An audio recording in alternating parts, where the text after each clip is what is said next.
Hello जी, राम राम सारें जो। तो अज जैसे बैसाखी कने ये दिन 14 अप्रैल बड़ी खास हो हाँ खातर छोटे होंगे खातर, क्योंकि असें पिछले दिन हर गाँव शिवजी पार्वती ब्याह हाँ कने अगले दिन सब दिन तारने जा असें फिर प्याग गई असें मम्मी जल्दी जल्दी खाना बनाए दे ही ध्याड़ी स्पेशल ज़्यादातर परांठे बनाए क्योंकि अस रस्ते भी नैने हों। तो छोटे होंगे हर गाँव जियां ट्राली हों ट्रैक्टर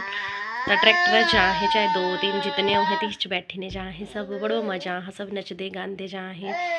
कने उसके बाद फिर थोड़े टाइम बाद जियां डाला जी पहुँच जाने लगे फिर स्कूल बसा जाने लगे हूँ बड़िया बसा जाने लगे। लेकिन हूँ जे बिच्चा जे अस नहीं जाई पाए क्योंकि कई बार घरे नहीं होंगे हे कने किती जियां कईयां दी शादियां होई उत्थे रिवाज भी नहीं है कि नहीं जाते। पर अज जे है तो अज जाई भी सका है पर मेरा मन नहीं था अज कने छोटे होंदे मिंजो हूँ एड़ी याद आती कि कितना अच्छा ये टाइम हो हाँ कि हाँ जो कोई टेंशन नहीं कोई दुख खरा पता नहीं बस घूमने जाना तो घूमने जाना।